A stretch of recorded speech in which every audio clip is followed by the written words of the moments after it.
tu faisais escorte manger caca de gros monsieur comme moi.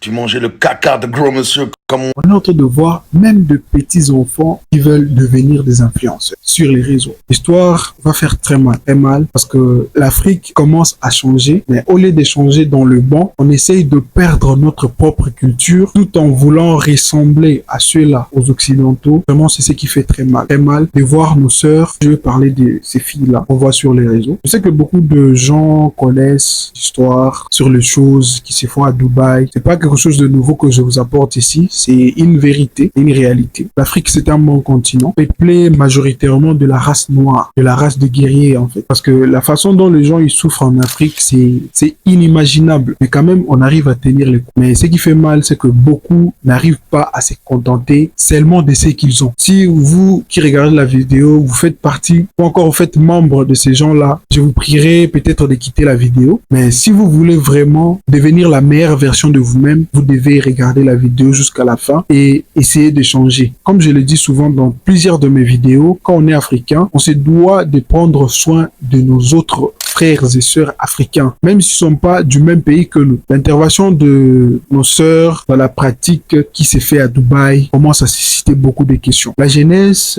est détournée, la jeunesse, surtout les filles, parce que beaucoup investissent plus dans leur beauté. Tu vas la voir toujours bien sapée, dans le yacht, les avions, toujours en première classe, toujours en train de voyager, champagne par-ci, champagne par-là. Mais à la fin du compte, tu te poses la question, tu te demandes, c'est quoi son travail? Qu'est-ce qu'elle fait vraiment dans la vie? Quand tu mènes tes enquêtes, tu vas te rendre compte que elle n'a pas un travail assez consistant qui peut prendre soin d'elle. Pour elle, c'est plus sa beauté. Et c'est ce qui a permis à beaucoup d'hommes aujourd'hui d'oser de faire ce genre de fantasmes qu'on va en parler dans cette vidéo. Vraiment, ça fait mal. La vidéo que j'avais vue, je ne souhaiterais pas aussi la mettre sur la chaîne parce que vous saurez pas regarder cette vidéo deux fois. Vraiment, ça fait mal, très mal. Dans la vidéo, on voit une de nos sœurs africaines. Je vais vous mettre la vidéo en question à la fin pour que vous puissiez constater comment est-ce que l'Afrique veut copier les Occidentaux. Dans la vie, on apprend beaucoup de choses. On ne peut pas seulement apprendre de ces gens-là que vous appelez communément boss, patrons, qui sont respectés,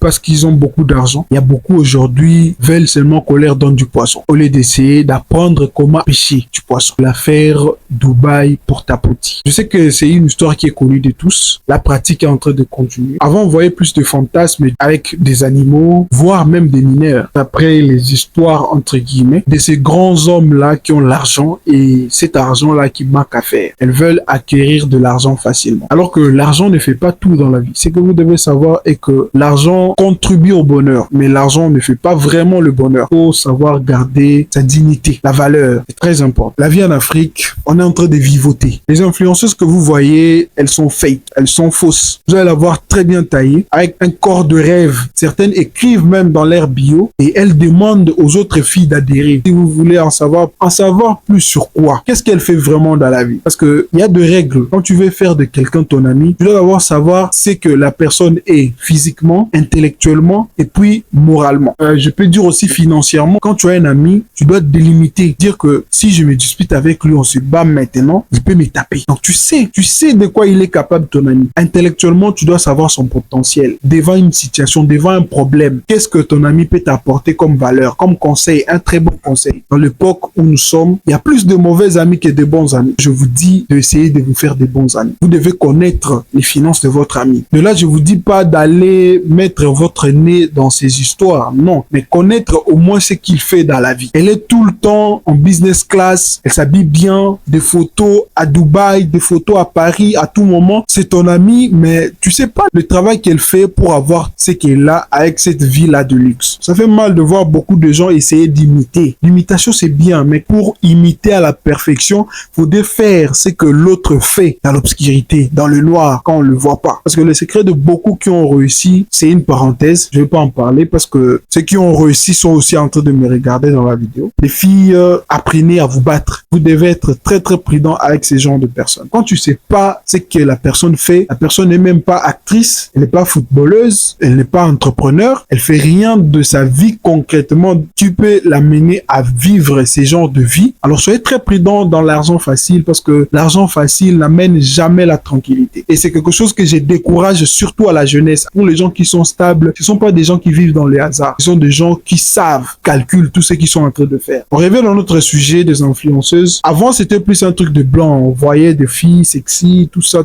sur les réseaux. Mais petit à petit, on a commencé à voir aussi de femmes africaines parce qu'on est africain, c'est une fierté. C'est une fierté, mais ça fait mal quand on voit ces genres de choses. Surtout la vidéo qui à la fin va vous choquer. La fille, après avoir subi, bon, je ne vais pas dire les termes, mais vous allez voir vous-même parce que YouTube a autorisé cette vidéo, qui veulent se lancer sur les réseaux. Surtout, faut pas copier les gens. Lance-toi sur les réseaux, apporte de la valeur aux gens, essaie de faire quelque chose qui te passionne au lieu d'essayer d'incarner une certaine vie que tu n'as pas. Non, faut toujours essayer de vivre dans ses moyens. Beaucoup se demandent c'est quoi cette pratique qui s'est fait à Dubaï.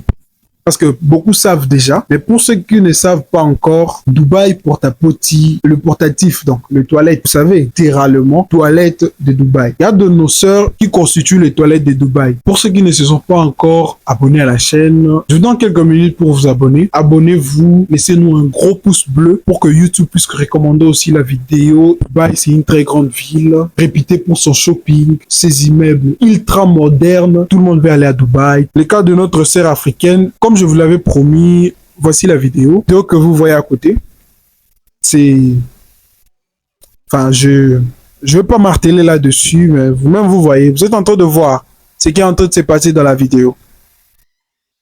Dans l'histoire de la fille, d'après certaines sources, la fille s'était fait beaucoup d'amis. Beaucoup d'amis. Elle était entrée dans un réseau des influenceuses qui sont influents. Elle s'est battue, elle est entrée dans un cercle très restreint et puis elle a eu l'opportunité d'un voyage à Dubaï. Comme par magie, la fille s'est retrouvée à Dubaï. Son ami lui avait promis de lui montrer le business qui fait en sorte qu'elle puisse voyager en business class quand elle veut et à tout moment. Maintenant, arrivée à Dubaï, la fille, elle était en soirée, des champagnes, comme d'habitude, parce que ces gens-là qui sont à Dubaï, ils ont l'argent. Hein. Son ami lui présente à des gens importants, des gens fortunés, des gens qui sont riches. La fille, elle aime ça, elle l'adore. Elle adore cette vie-là. Elle s'est dit que ma vie a changé. Alors, la fille, quand elle a découvert le travail, son ami lui a dit, l'argent du billet que toi, tu as eu, ne venait pas de moi en réalité. Et ces gens ici t'ont apprécié par rapport à ton physique, par rapport à la façon dont tu es et tout. Tu as été sélectionné. Donc, tu dois pas me décevoir parce que dans les cas contraires, il y aura des répercussions. Imagine que tu as quitté l'Afrique avec l'espoir d'une vie meilleure ailleurs et puis on t'impose une condition qui est du porta-potty. Donc, on veut t'utiliser comme du toilette. Imagine ça. Pour des milliers d'euros, pour une somme qui peut changer toute une vie. Et la fille, elle a cédé et puis à la fin, vraiment, elle a regretté ce choix. La vie facile cache souvent beaucoup de réalités difficiles. Après avoir analysé tout ça, voici quelques questions qui vraiment, selon moi, suscitent notre attention à tous. La première question est de savoir où va l'Afrique actuellement. C'est la première parenthèse. Et pourquoi sommes-nous toujours obligés de copier les Occidentaux? Pourquoi l'Africain rêve toujours d'une vie meilleure ailleurs? Pourquoi? Ce sont des questions. Dites-nous dans les commentaires ce que vous en pensez. Que Dieu vous bénisse et surtout, never give up.